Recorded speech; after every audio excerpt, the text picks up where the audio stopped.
Well, thank you for joining us online today. We are beginning a new series called Let's Talk About Money. And the reality is we talk a lot about money in our everyday lives. Jesus talked a lot about money, and money is a big part of our lives, and it can create some pretty big problems and be the source of a lot of stress and anxiety. And I mean, even our global world, a lot of the tools that right now nations are using internationally to put pressure on each other has to do with money. So, because money is such a big deal, what I'm going to start with today is I've got my wallet here. I've got some cash. Some of you don't remember what cash is, but in the States it's kind of this paper or fabric thing, and in Canada it's this really colorful plastic material, and you can exchange it for goods.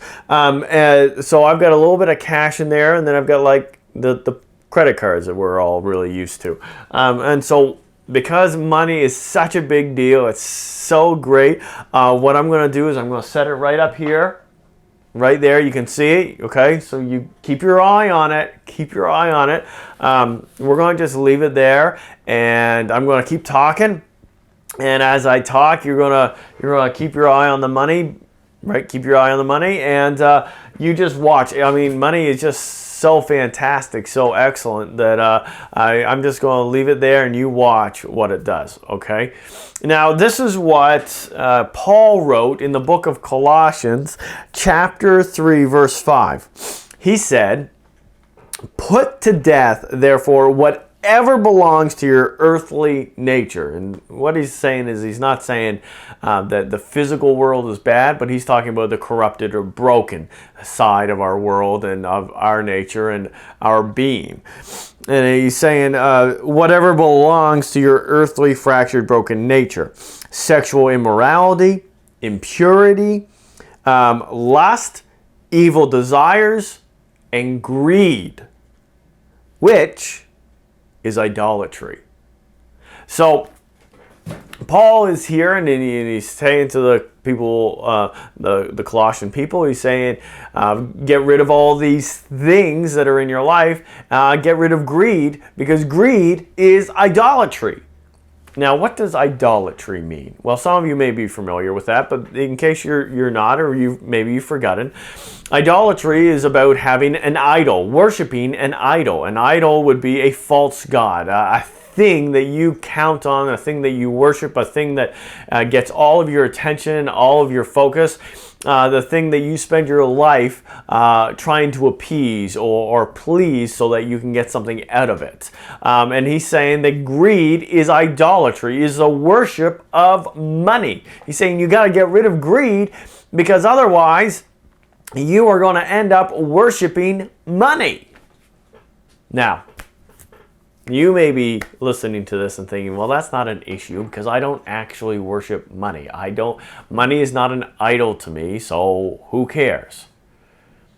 But if we take a second here and really look at our lives, we do some things that seem a little bit like maybe money might be an idol. Let me give you some example. Have you ever dreamt about how a little bit more money would solve your problems? Have you ever had an argument about money?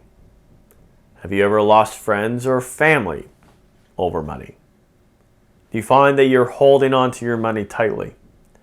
Or that you're willing to treat others poorly if it means you turn out to have a little bit more money in the end? Do you spend more time trying to get it than trying to pursue people or health?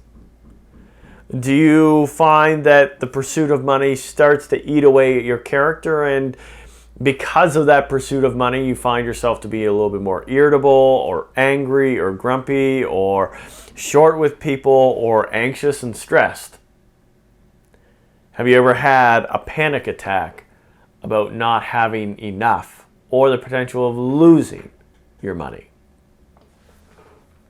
Well, that may not necessarily be considered the worship of money, but regardless of how you look at it, it ain't healthy.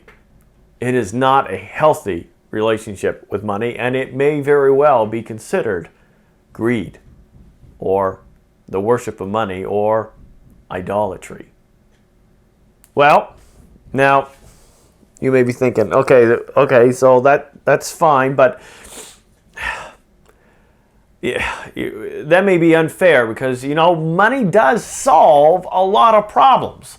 I mean, there's a lot of good stuff that you can do with money, and it solves a lot of problems. I mean, because of money, you can solve physical needs, you can relieve stress, you have access to medicine, you can access hobbies, and you can connect with people, you can go on vacations, you get to pay your bills with it, you can make some people's dreams come true. Like if they want to go skydiving, then hey, you get to pay for it and they get to go skydiving, whatever it is. Or maybe you can solve world hunger with your money. Money can't be all bad because you can solve a lot of problems with it. Except you can, but money has rarely actually solved the root issues and problems. I don't know if it ever has. I mean, you buy more stuff to make yourself happy and sustained, but you end up going beyond your means because you spend more than you have because what you have isn't providing enough. You need more and more money to pay for the stuff to make you feel happy. Your stress doesn't go away; it still exists. Your family problems still exist. You get the vacation, the new house, the car, the clothes, and your relationship problems still exist. We have enough money to solve world hunger. That money already exists. We have the resources, and yet we still have world hunger. We still have people in our own community struggling with what we call food insecurity. We have rich people who still face divorce, depression, alcoholism, suicide. Money hasn't solved all our problems. Money hasn't solved many of our real problems. This is what it says in Proverbs chapter 11, verse 4. It says, "Wealth is worthless." Interesting choice of words. Wealth is worthless in the day of wrath, in the day of judgment, when Christ returns and judges us. But righteousness delivers from death. Wealth is worthless in the day of wrath, but righteousness delivers from death. Okay. All right. Maybe. Okay, so we can't worship money and money doesn't solve anything, but you gotta admit that money can be good, and that having money does some good.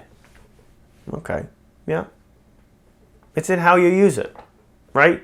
You have the money, and if you use it well, then it does good things. Okay. But the thing about money is that may be true, and you may be able to do lots of good things with lots of money, but money, just having the money doesn't necessarily mean it's good. Having lots of money doesn't necessarily mean it's good. Having access to lots of money doesn't even intrinsically make it good. Yeah, it's a tool and you get to decide how to use it. But on its own, whether it's a little bit of money or a lot of bit of money, it doesn't necessarily make it good. It can cause some awful things. Having a little bit of money or a lot of money, it can cause some awful things. It can cause greed, lies, covetous, jealousy, grudges, gossip, theft, anxiety, murder, violence, betrayal. That can be based on you wanting to have money, you wanting to keep money. It could be somebody else seeing the money you've got and they want to get it from you. And all of that creates this environment where people are jealous and angry and covetous, where they see what you have and they want it, where you have these betrayals and people hurting each other and getting angry at each other and manipulating situations in order to get this money. Having the money, even if you have the money and it's only for good and you are only using your money for good, having that money can still lead or cause, not really cause, but can create this situation where other people are hateful toward you.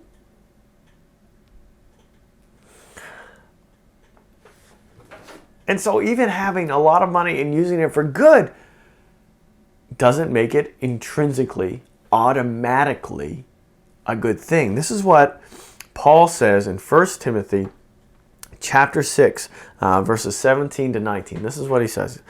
Command those who are rich in this present world not to be arrogant, nor to put their hope in wealth, which is so uncertain, but to put their hope in God, who richly provides us with everything for our enjoyment. Command them to do good, to be rich in good deeds, and to be generous and willing to share. In this way, they will lay up treasure for themselves as a firm foundation for the coming age, so that they may take hold of the life that is truly life. Now, I don't know, maybe you get distracted, maybe me bobbing my head around, you lost sight of it, but here's my money, and it's exactly where I left it. It is unchanged. It didn't move. It didn't do anything. It wasn't on the telephone. It didn't make phone calls. It didn't set anybody free. It did absolutely nothing. It was completely idle. Idle mean like it just sat there, not doing anything. I-D-L-E, idle, idle. It was completely idle. I can put it back there, and again, it's idle. That's what money is. Money is always idle, just sitting there. What we need to remember is that it is always idle and that we cannot allow it to become an idol, I-D-O-L, a thing that we worship. So money is always idle. We can't let it become an idol too. Here's the thing. Yeah, money can be used for good. Money can be this resource that we have. God can use money, and he can use it to do good things. He can use it to accomplish great things. It can be a tool that he uses. It can be a tool that we use. But we need to understand that God can do incredible, world-changing things without any money at all. Some of the most incredible, amazing things that God has ever done in all of history have not involved money in the least. Let's think about it. Jesus was born into poverty, born in a barn, and he lived a life without sin. No money. Jesus healed people without money. Jesus brought people back from the dead without money. Jesus was murdered and yet refused to stay dead himself without money. Jesus can forgive your sins without money. See, God wants to free us from anxiety, addiction, greed, selfishness, bitterness, hate. He wants to fix our heart and our relationships.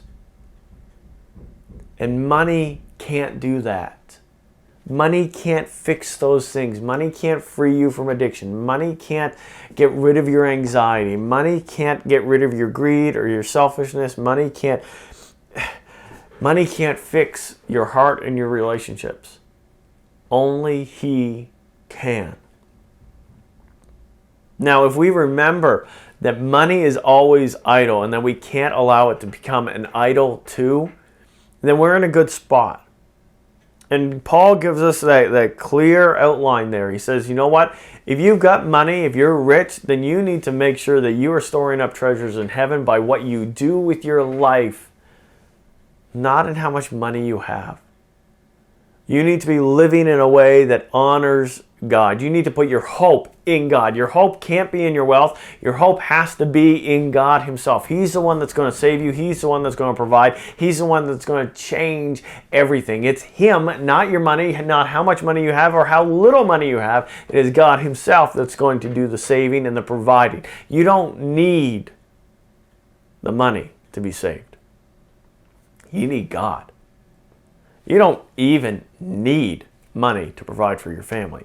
You need God. And if He chooses to use money as a way to get you those resources, He might do that. But it is God that is the one that provides. And so you got to put your hope in Him. You got to trust Him and you got to follow His lead. It means you got to be humble, that you need to make sure that you're not looking at people and evaluating them based on how much money they have, to not think yourself better than other people because you have money, and to see the value of others without money as a factor. You need to be generous. You need to give, and you need to give joyfully.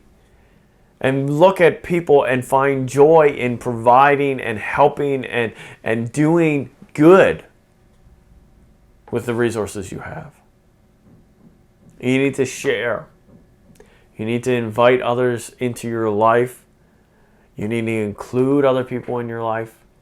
And you need to spend your life blessing others and honoring God. Because that's how you store up real valuable treasure. That's how you access the life that is truly life. Let me read that passage in 1 Timothy again. Command those who are rich in this present world not to be arrogant, nor to put their hope in wealth, which is so uncertain, but to put their hope in God, who richly provides us with everything for our enjoyment. Command them to do good, to be rich in good deeds, and to be generous and willing to share. In this way, they will lay up treasure for themselves as a firm foundation for the coming age, for the return of Christ, so that they may take hold of the life that is truly life.